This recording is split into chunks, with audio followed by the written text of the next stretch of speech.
Imaginen un lugar donde la vida y la muerte danzan en un vals macabro, un santuario de curación que, bajo la luz mortecina de sus pasillos, esconde secretos que harían temblar al alma más intrépida.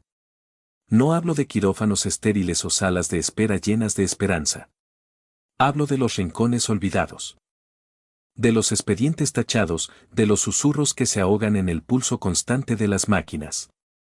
¿Qué pasaría si les dijera que, detrás de cada puerta blanca, de cada sonrisa forzada de una enfermera agotada, se ocultan verdades tan oscuras que la propia enfermedad parecería un alivio? Hoy nos adentraremos en el corazón de esos templos de la medicina, no para buscar la cura, sino para desenterrar los relatos más perturbadores, los incidentes que jamás debieron salir a la luz.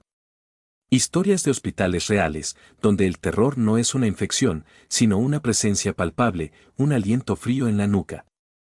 Prepárense, porque la fe en la humanidad podría ser la primera víctima de lo que estamos a punto de revelar.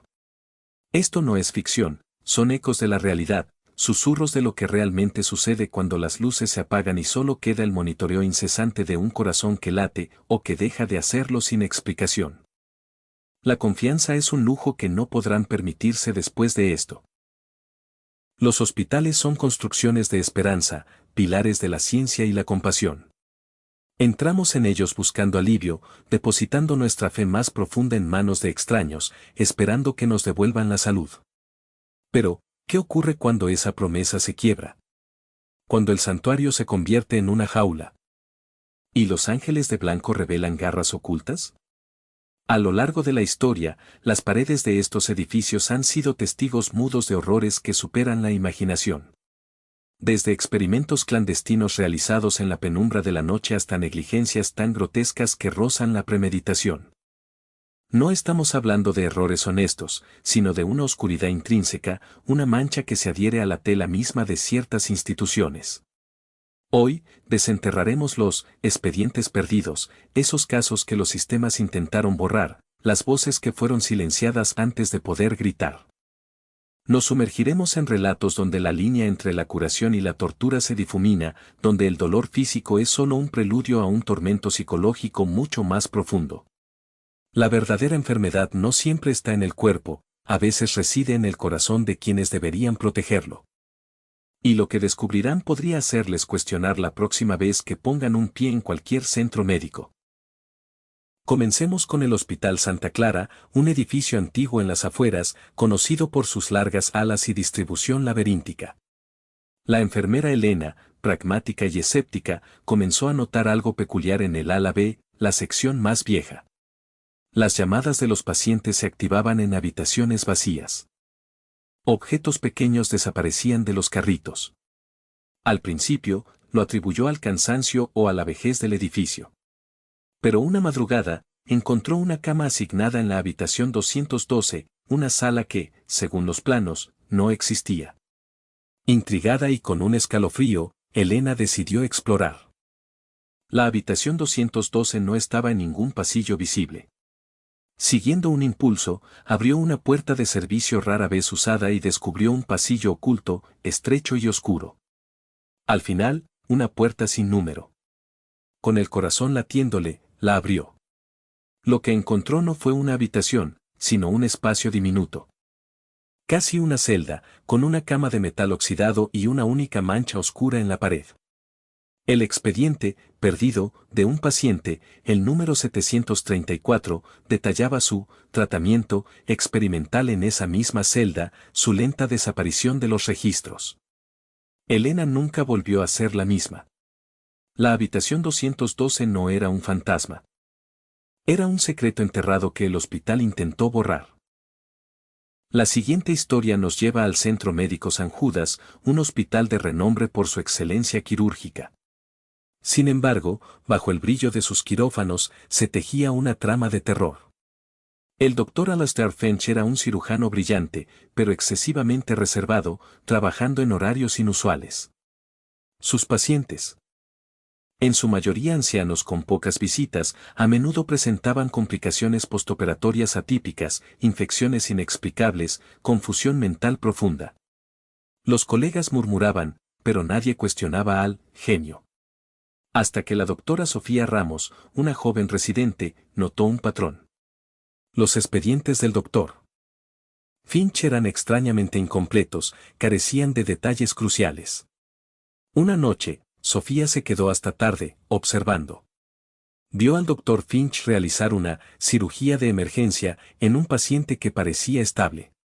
Lo que la horrorizó no fue la operación en sí, sino la forma en que el doctor Finch parecía deleitarse en prolongar el sufrimiento, realizando incisiones innecesarias, manipulando órganos con crueldad metódica. No era un error, era un arte oscuro. Los pacientes no morían en la mesa, pero su recuperación era una agonía prolongada, un experimento silencioso sobre los límites del dolor. Sofía intentó denunciarlo, pero el sistema, blindado por la reputación, la silenció.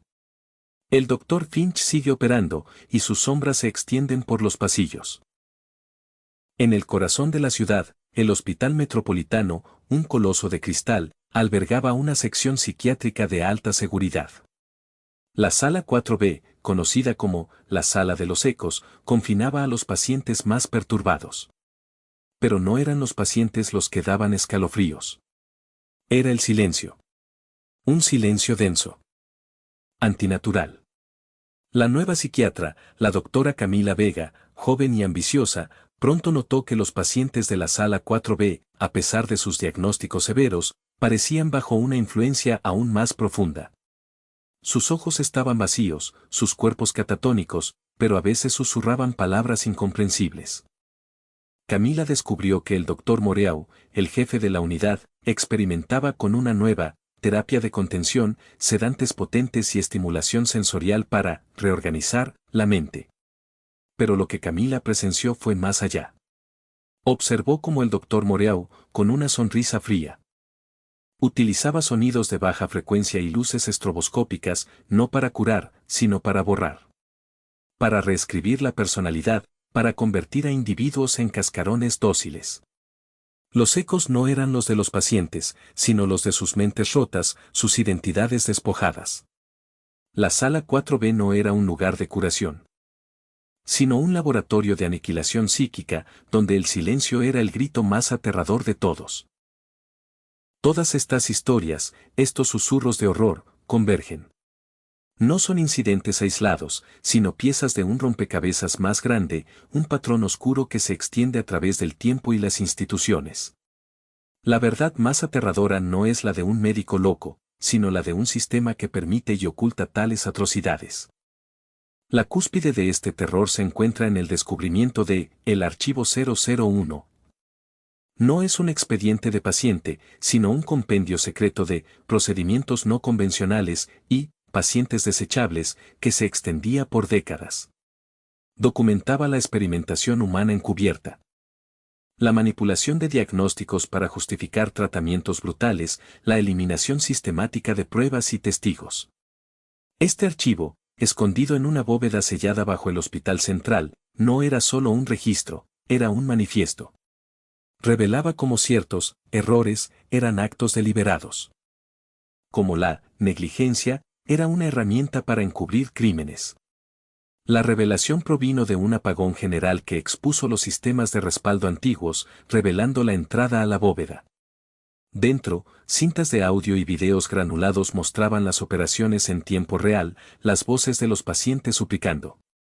Las risas frías de los perpetradores. No era solo un hospital, era una red, una sociedad secreta de curadores, que creían tener el derecho de jugar a ser dioses. La verdad era sistémica, arraigada en la estructura misma de la medicina.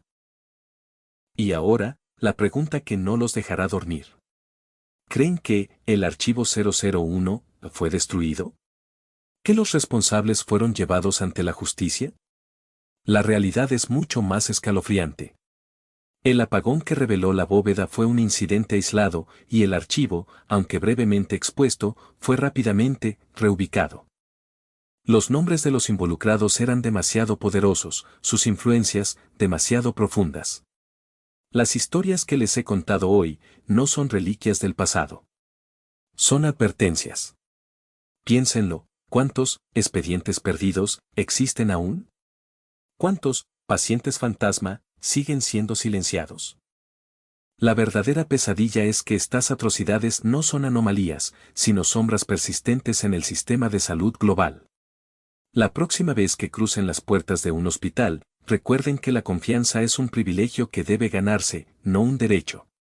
Observen, escuchen, cuestionen. Porque en los pasillos de la curación, el terror puede estar acechando justo detrás de la próxima cortina, esperando su turno.